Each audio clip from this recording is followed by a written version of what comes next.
UFC Fight Night Seattle, Cejudo versus Yadong takes place this weekend, and I'm going to go through the entire card, starting with the early prelims, ending with the main events, giving my prediction and breakdown for every single fight on the card, starting with the early prelim opener of Modestas Bukauskas versus Raffael Cerqueira. I once believed in Raffael Cerqueira. I no longer believe in Raffael Cerqueira after his performance against Ibo Aslan. This man just ain't a fighter. I don't know if you guys saw the clip of that going around on Twitter, on social media. Everyone was laughing at it because Raffael Cerqueira literally just took a big shot and then covered up and just accepted defeat. I'll never pick him to win a fight. He's about to get ruined out the UFC by Modestas Bukauskas, who is just as big and athletic as him, but is a lot more technical. Maybe he's got a worse chin. You can make these arguments all you want. Modestas Bukauskas is a real fighter who's got skill, very good technique for his division and for his size. Matches Cerqueira in terms of size as well and athleticism. I'm going to have to go against Cerqueira. I can't pick him to win a fight after that debut. The guy fought nothing but schmucks on the regional scene. And it's like hard to know how good someone really is when they're coming up, especially at heavyweight, because I mean, if that's the state of the fucking heavyweight division in the UFC, I can only fucking imagine the state of the regional scene. How shit that must be. Either way, Cerqueira can't fight, and he never will. And I can't believe he shelled up like that in his debut. So, that's a sign from me. Volkanovski would never have done that in his debut. I don't want to, harp on Cerqueira here. And I'm not comparing him to Volkanovski. But that is just, I know Oliveira's had some moments early in his career, but come on. You're a fighter. Let's fight in an MMA fight. I'm not picking him to win. I'm going with Modestas Bukauskas. We move on. You guys know the drill by now. If you want to, go to prizepicks.com and there is an offer. Play $5. Get 50 to use instantly if you use code GURU. You don't have to use code GURU, but if you do, it benefits me. So use it! You have to use it or it's useless if you don't use it. But if you do that, you can sign up right here. New membership offer, prizepicks.com, apply, play 5, get 50 instantly. What I'm going to say happens is, on the MMA tab, I'm going to go to fight time in minutes, and I'm going to say that Nursulton Ruziboev's fight is less than 7 minutes long, and Mansur Abdul-Malik's, the big prospect, is going to get an early finish, so I'm going to say that his will be less than 4.5 fight minutes. That's what I'm going to do. Back to the video. McConico versus Ruziboev. What a weird surname this guy has. But it's Nursulton Ruziboev versus Eric McConico. I'm going to go with Nursulton Ruziboev. Eric McConico. Jesus Christ. What a stupid name. What a dumb, stupid fucking name. That makes me want to restart this whole fucking video. But I've gave so much passion and raw emotion towards Cerqueira, I can't go back now. I'm already in. Nursulton Ruziboev's going to win. Lighter man skill. You know what I mean? I don't mean to steal Lucas Tracy terminologies here, but lighter man skill. He's going to go out there and get it done. This is just a general MMA term right now. 170 trained Nursulton Ruziboev obviously does some fights at middleweights as well, has been back and forth in those divisions. He's up at 185 here. This fight has been put together somewhat short notice. Eric McConico has been out of the what am I doing? Eric McConico, I can't even say his name. Eric McConico is shit. He's a shit fighter. Why is he in the UFC? Why is he here? I don't get it. He fought a light heavyweight before. He lost early in his career. He had somewhat of an amateur resume. He trains out of a good gym, I guess, at the MMA lab, but they're not really known for their larger fighters. So it's hard to tell, really. He beat Maki Patolo, 15-10, former UFC fighter, been out of the UFC for a very long time. He just coming off a great win over Jerome Hatch, who was 28-20. Beat a 10-4 opponent by decision before that. Fought at light heavyweight for a large portion of his career. Nursulton's just the same frame as him, but actually fought at welterweight before, so he actually had to be good to get any wins whatsoever. You don't have to be good to get wins in the heavier weight classes. This guy's 34.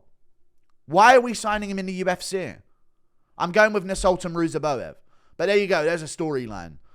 I doubted him. If he pulls off the upset, good for him. He doesn't even seem to have crazy finishing potential.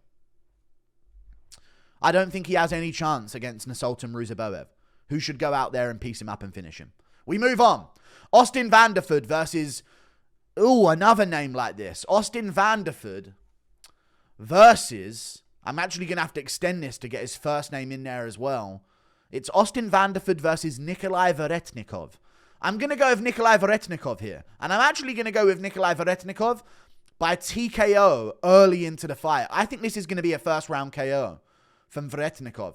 Not that he has a history of just laying people out in the first round. I just think there's a skill difference between him and Austin Vanderford when it comes to the way they set up strikes.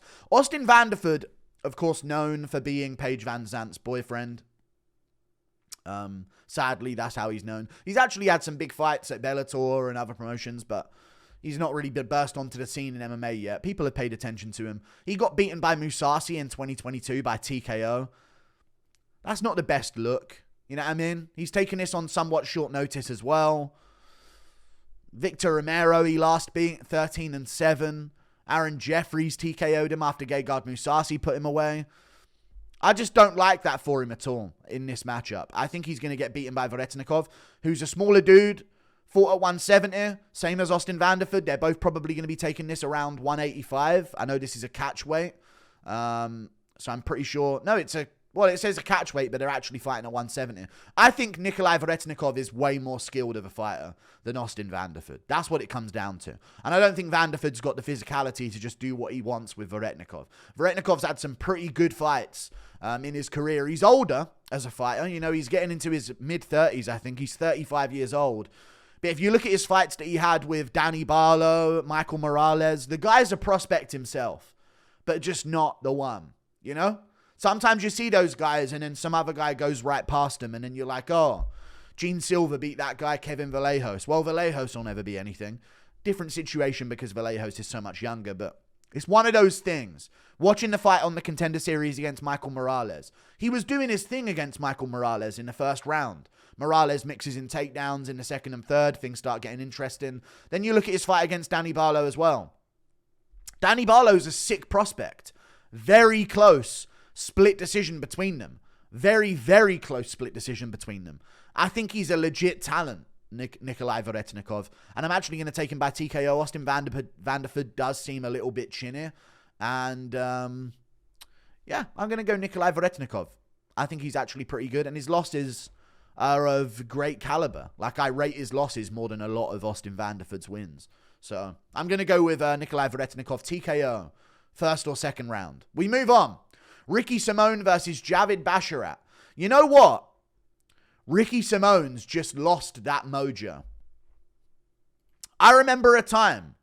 Well, of course, we all remember a time when he was taking rounds off Merab, but that was when Merab, you know, that was before Merab learned that he had to go for a jog sometimes in training camp, and then he just became able to shoot 50 million takedowns a fight. This was back when Merab shot takedowns, and if he failed them, he would gas and show humanity. A very different time when Frankie Sains could beat him. You know what I mean? Either way, I just feel like Ricky Simone lost a lot of his mojo, you know? A lot of his fights. Mario Batista beat the piss out of him. And you know what it is? I said this on the last Fight Night card. I think I said this for Yusuf Zalal versus Calvin Kattar. Doesn't it feel like the new prospects just get way bigger than the last guys that were there? I remember Ricky Simone being a tank for bantamweight. You know? Ricky Simone, oh, but that's Ricky Simone out there. He's a tank for this division. You know, and he'd go out there, he'd finish Gaetano Perillo, finish him. Brian Kelleher, ragdoll him in moments of the fight. Rafael Assunção put him away. And he finishes Jack Shaw. These are really good wins. And I remember him being like a tank, like a unit for the division. And then I just see him out there and I feel like this guy was physically imposing at some point. Batista's walking him down, imposing on him.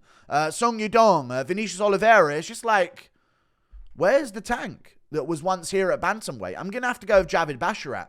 I can only imagine he's taking his foot off the pedal when it comes to training. I just don't... I once saw a great prospect in Ricky Simone, but I don't see it. I think Javid Basharat's probably going to go out there and win. He's coming off a loss to Amian Zahabi. Not the best situation. But Amien's beating a lot of guys now. Amien's ranked in that division now. So, you know, I think that's roughly for Javid Basharat's level. He's around that Victor Henry level. And you know what? I think that might be enough to beat Ricky Simone at this point. So I'm going to go with Javid Basharat, decision, 29-28.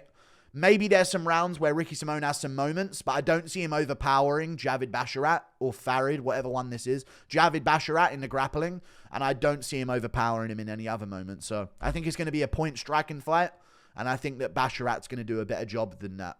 A better job of that than Ricky Simone. I can't even speak to that. We move on.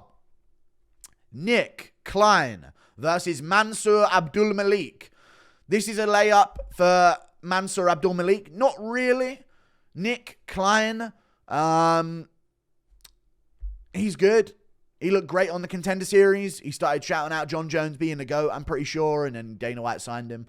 But he submitted the guy immediately on the Contender Series, shot right in, had a perfect takedown, got right to the back and wrangled this dude up in a nasty rear naked choke.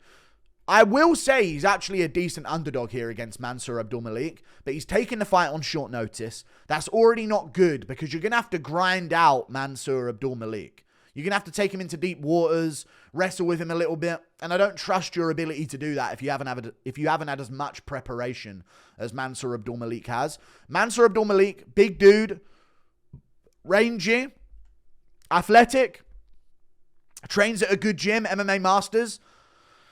He is shit. If you watch back the Wes Schultz fight on the Contender Series, I know Wes Schultz was 6-1, but he is shit as well. And if you look back at that fight, you're like, oh my God. But they are middleweights. So you can't look at that fight and say, oh my God, they're never going to be anything. Because they're middleweights. So it's like, am I really going to critique him so much for looking shit in some grappling exchanges early in his fight with Wes Schultz? It's been a year, he's actually been quite active, so it hasn't been that long since then. But he's had a fight in the meantime. He was booked to fight Tricoli on this card. Now he's got Klein. I'm going to have to go with Mansur Abdul-Malik. I think he'll probably get a TKO early here. I'm going to go first round KO for Mansur Abdul-Malik. I also think, I don't know why, I also think that a crowd kind of leads to more early finishes. I don't know. I feel like the Apex cards, we don't see many immediate destructions anymore. It feels like the fighters get more into a sparring mode a little bit more when they're in the Apex and they can hear everything and, you know? Whereas I feel like whenever there's a crowd, we see a lot more of the jitters and the big moments early in the fight and then things get sloppy. So I'm going to go Mansur Abdul-Malik. I say you'll get a first round KO win. We move on. Let me make sure I'm doing this in the right order. Andre Fili versus Melquizael Costa. Oh, this is a tricky one. Because I never like picking Andre Fili, but I'm going to have to do it again. We ride! Andre Fili pickers. We ride again. Okay? It's time for another good old 50-50. Who's with me? Andre Fili. It's actually a surprise that his record still looks somewhat admirable. 24-11. It's a pretty admirable record for a guy who, again, has a very 50-50 record on him. But I reckon he wins this. Beating Cub Swanson at this point, even though it was a close fight and it could have gone either way. Beating him at this point is incredibly impressive. Cub Swanson keeps knocking people the fuck out. You know? Lucas Almeida, he puts him away. I don't know how much more to value that win, but it's a decent win to have.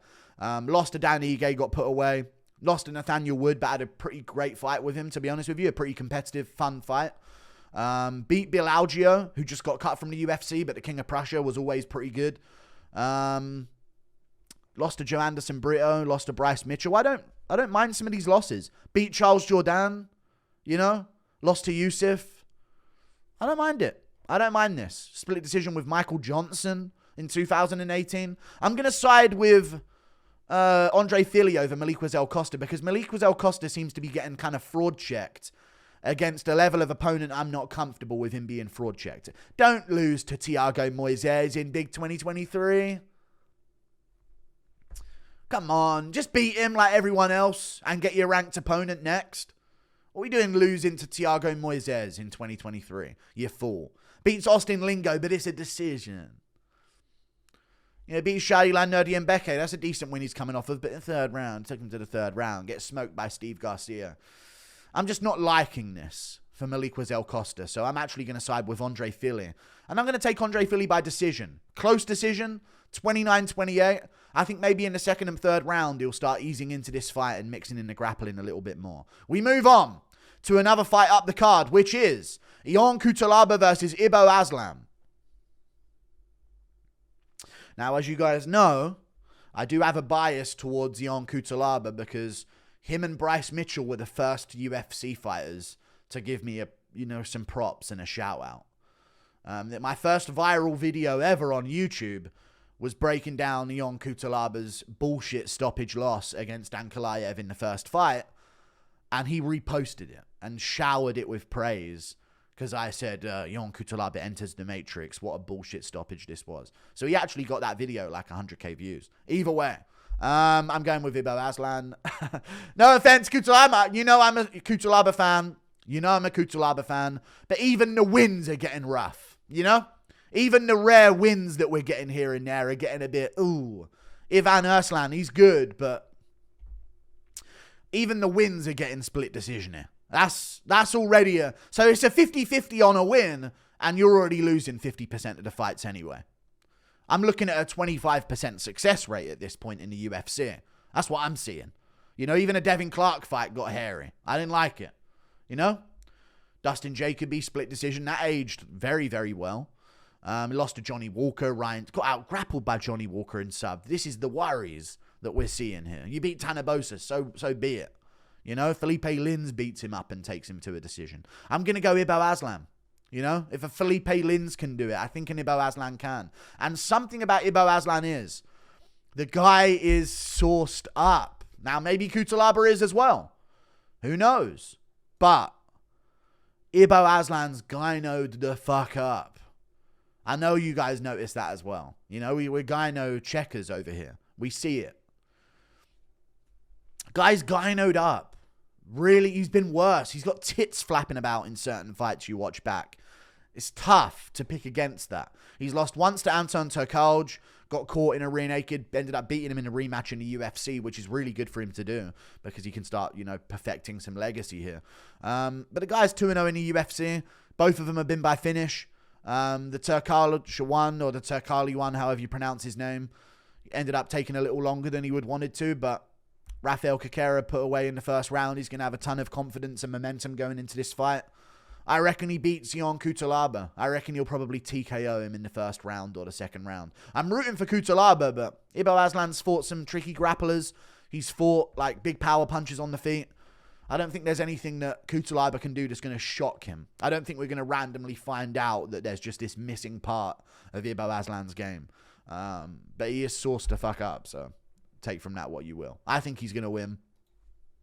And his flappy tits, despite being very low body fat, would also suggest that as well. We move on. Alonzo Menifield versus Julius Walker. This is a tricky one. Julius Walker's actually pretty good.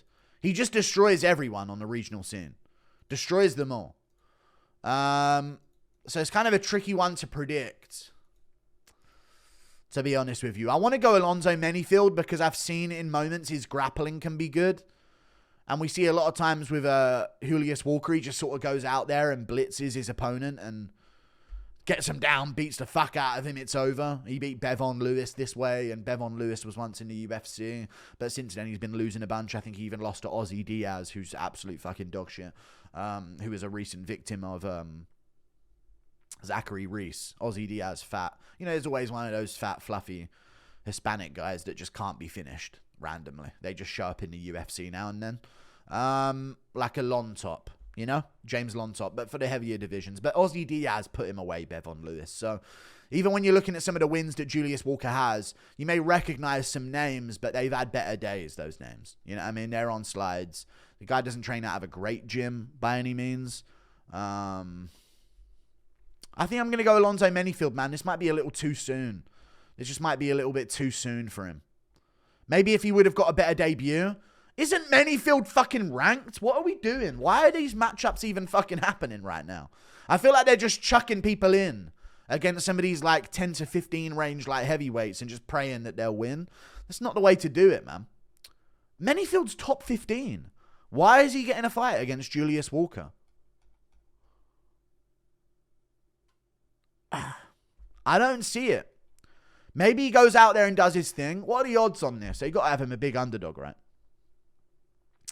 What are the odds on this one? He is a big underdog. Not too crazy of an underdog. I'm going to have to go with Alonzo Menifield. I've got an underdog in mind on this card, or two. I think I've already picked one, but this ain't one of them. I'm going to have to go with... I'm going to go Alonzo Menifield. He can grapple. He can shut down grappling offense. We've seen that against Jimmy Crute. He's got decently good cardio. He has power in every moment of the fight. He's got power early in a fight. He is dumb and retarded. But, like, I mean, you've got to be to let Pat Barry dictate any part of your life. And he's his fucking head coach. You know what I mean? So, with Pat Barry as his head coach, Alonzo Menifield's about to put hands on this premature guy. Okay? That's what I think's going to happen. This guy is not experienced enough. He needs a few more years, this Julius Walker. You put him in there against Menifield now, under Pat Barry's tutelage, he'll teach this young'un a lesson, I tell you. I'm going to go Alonzo Menifield, putting him away. We move on. Gene Silva versus Melsik Baghdasaryan. Oh, it's worrying, no? You guys know this is worrying. I'm worried.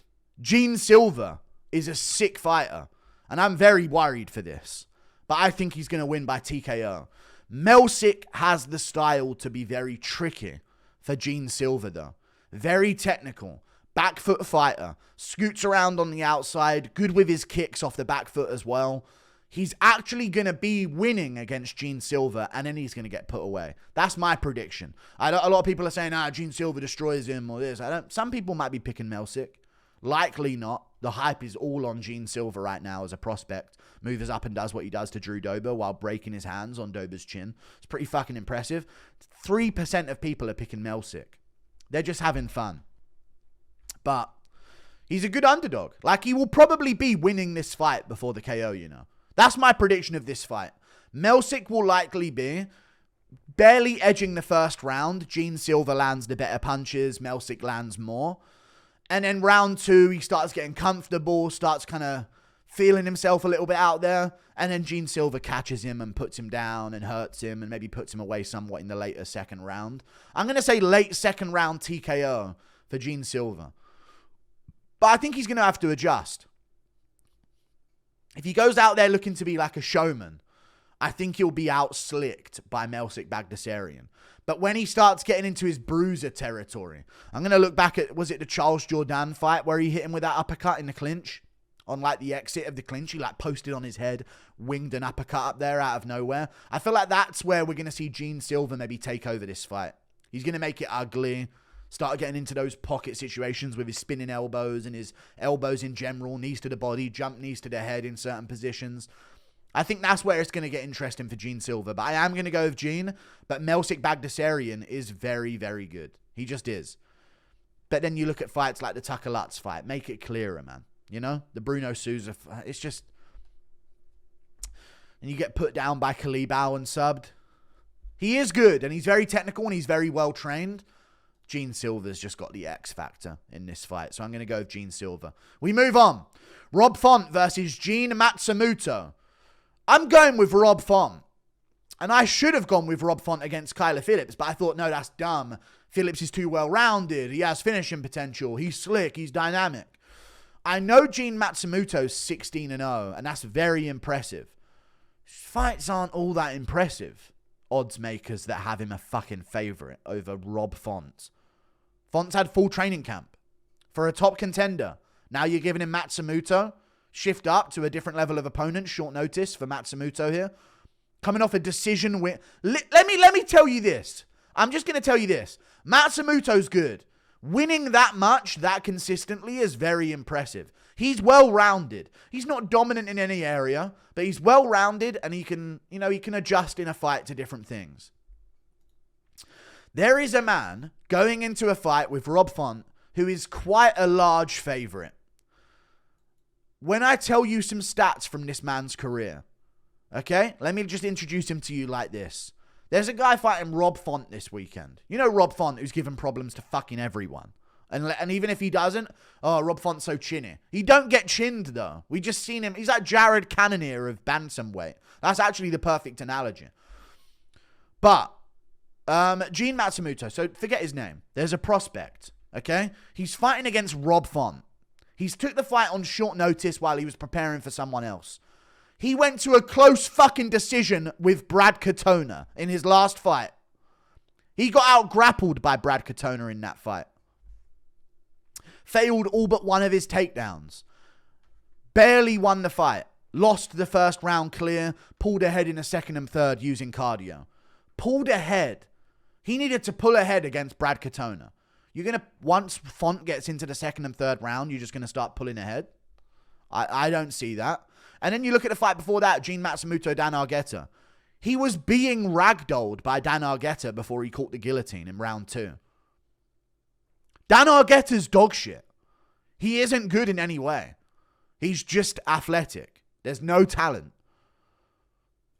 He like tossed Matsumoto around. He got 9 takedowns on him. Shot 19. Gassed out. Eventually got guillotined in a second because he's human, unlike Merab. But still, this is a guy going as a favorite into a fight with Rob Font. Before that, Dana White's Contender Series. Late 2023, not that long ago. Goes to a very close fight with Casey Tanner where they get scrappy for 3 straight rounds. Tanner's scoring takedowns on him. So I'm not seeing him implement this dominant grappling game for me to trust him to go out there and do it against Rob Font because he's going to need to. Because Rob Font is a fucking menace on the feet. And I'm not seeing knockout power. You don't have a UFC KO yet. I think this is a no-brainer underdog. And people are just looking at 16-0 and thinking, he's a monster. And I'm thinking, I've fucking watched all his fights. This dude's not a monster. He's caught a couple guillotines, but when's his last KO win? He's not going to submit Rob Font. He's not going to ragdoll Rob Font if he ain't done it to no one yet and hasn't been able to do it to anyone yet. His last KO is 2019 in his 3rd fight. It's his 3rd ever KO. His first 2 fights, he got finishes by TKO as well. It was in the 3rd round. He's only got 1 first round finish by KO his whole career, and it was his debut of his pro career. This guy's beating Rob Font. I don't care if you're 16-0. Against who? Rob Font's a menace, and he's always been a problem in the division. And I know that Calvin Kattar just had a stinker, so it's often not nice to trust in Rob Font. Their careers seem to take the same trends at the same time, it feels like. But he just beat Kyler Phillips and fraud-checked him. Before that, even though he got hurt by Figueiredo in that fight, he went to a decision with Davison Figueiredo. You know? That's impressive. Decision with Corey Sandhagen. I know he got out-grappled and it wasn't a good look. Still happened. Went to a decision with him. Beat up on Adrian Yanez and finished him in round 1. Marlon Vera fight. I know he got brutalized. Same with Aldo. But he was winning before all of those moments. You know? Against Vera, he got hurt. But in between those, outside of like 3 different moments where Vera hurt him, Font just fucking schooled Marlon Vera like O'Malley did.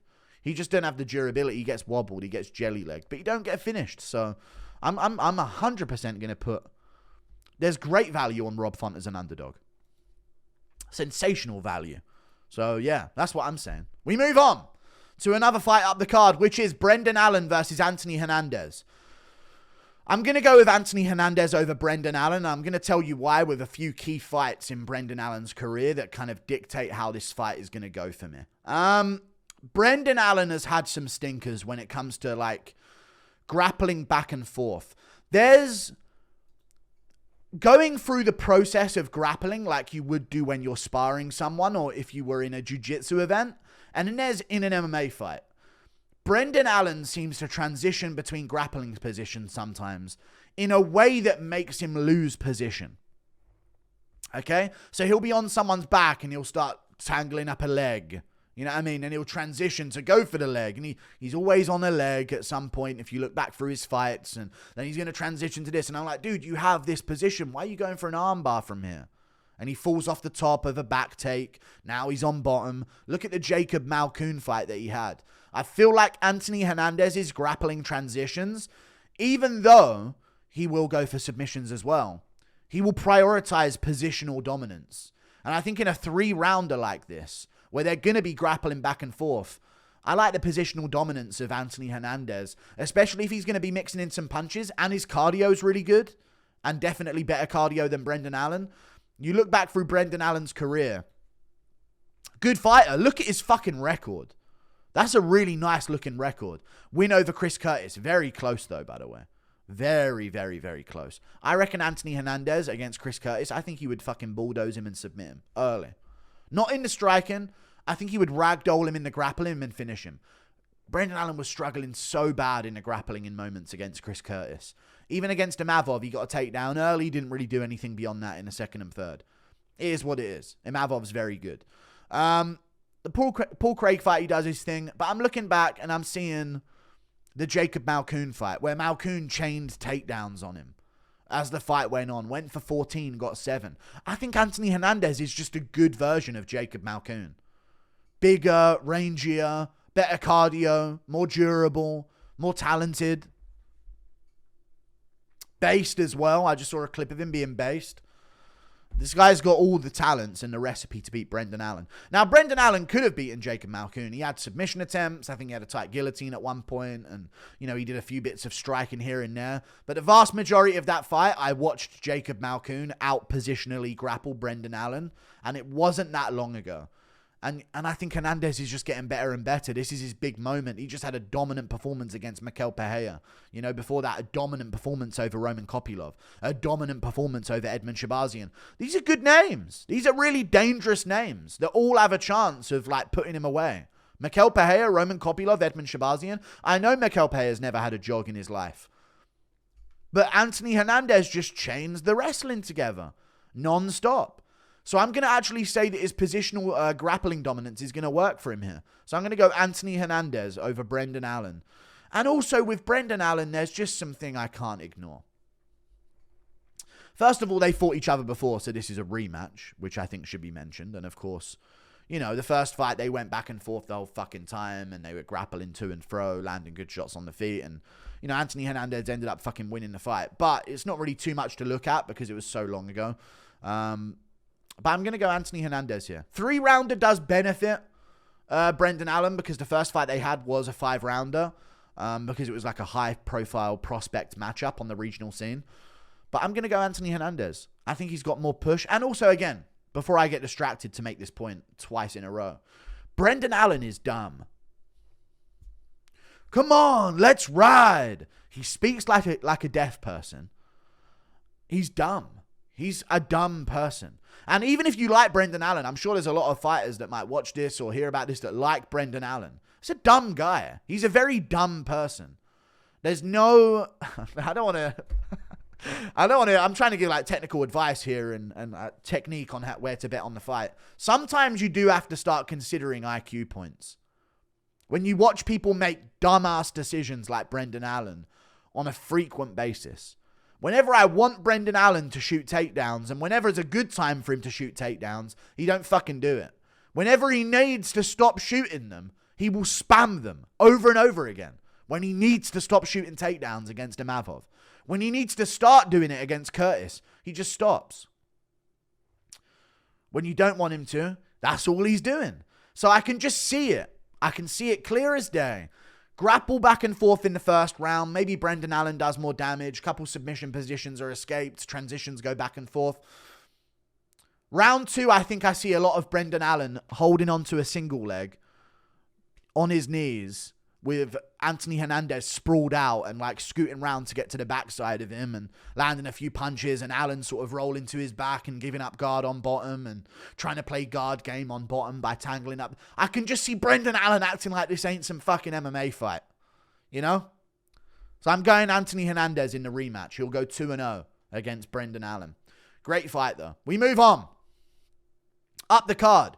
Henry Cejudo versus Song Yadong. I'm going to go with Song Yadong. I'm going to go with Song Yadong over Henry Cejudo. There is a chance that I could be done wrong. And maybe Henry Cejudo is going to go out there and just chain together grappling. And Yan kept down Song Yadong, so can Cejudo. Bet you anything Cejudo wouldn't fucking score a takedown on O'Malley. And Yan took him down multiple times. And you know what? I'm going to just shit on Henry Cejudo for this whole fucking thing. I'm going with Song Yadong. I think he's more athletic. He's faster. He's got better footwork. He's got more momentum. Well, maybe not better footwork. They're quite even in that regard. But I think he's a more better fighter. He's got more grit. He'll grit down and go. He moves well over 5 rounds. He's got a lot more experience now going in there against guys like Yan and Gutierrez for 5 rounds. And, you know, he beat Ricky Simone in the 5th round. That was another main event for him. And a lot of people are saying this is a big jump up for Song Yadong. Like, no, Song Yadong's been at the top. You know, even in the rounds where he lost to Yan, he lost maybe because of the takedown. But on the feet early in those rounds, sure, he was getting outdone, but he was still in there with Peter Yan hanging in the fight. Round 1 was a good round for Song Yadong. The Corey Sandhagen fight. Not the greatest in hindsight because we know Sandhagen's a bit frail. But Sandhagen's very good technically. And Song Yadong was doing very good technically on the feet against him. And if not for the cut from the head clash that they had, could we have seen a Song Yadong win over Corey Sandhagen at that point? If he would have won, he would have been fighting for a fucking title after that. So, you know, there's a few things to look at there when it comes to Song Yadong. I think Henry Cejudo, though, this is where the focus point of it all is going to be. When you really look throughout his career, easily beaten by Merab, out-grappled, outdone, beaten by Merab, caught him with a punch in the first round and had 1 reversal of a takedown in the first round as well. Aljamain Sterling, close fight, very close fight. Aljo ends up beating him, out-grinds him in moments, out-tit-for-tats him on the feet. I don't not acknowledge that performance was good from Henry Cejudo. But then I noticed 2023, you know, May of 2023 was that fight with Aljo. And he's 38 years old now in the young man's weight class at 5'4" with a 67-inch reach. And then I look at the wins, and you go through the wins of Cejudo. Cruz was on short notice, and it was an early stoppage. Even though it was a stoppage and probably would have been stopped, it is what it is. It's older Dominic Cruz. So I don't value it that much as a big win over Dominic Cruz. Marlon Moraes hadn't been the fucking same since. It was an impressive performance from Cejudo. Cejudo is quite hard to finish. I will give him that. So I think Song Yadong will win by decision. I think he'll win 3 of the rounds, 48-47. He did more damage than Cejudo did. Drained Dillashaw. Didn't beat Demetrius Johnson. I hate to say it. It's a take I'll have till the end of days. He did not win that rematch against DJ. All good. Had a close fight with him. And then I'm seeing Sergio Pettis, Wilson Hayes. He implemented dominant grappling against Sergio Pettis, I guess.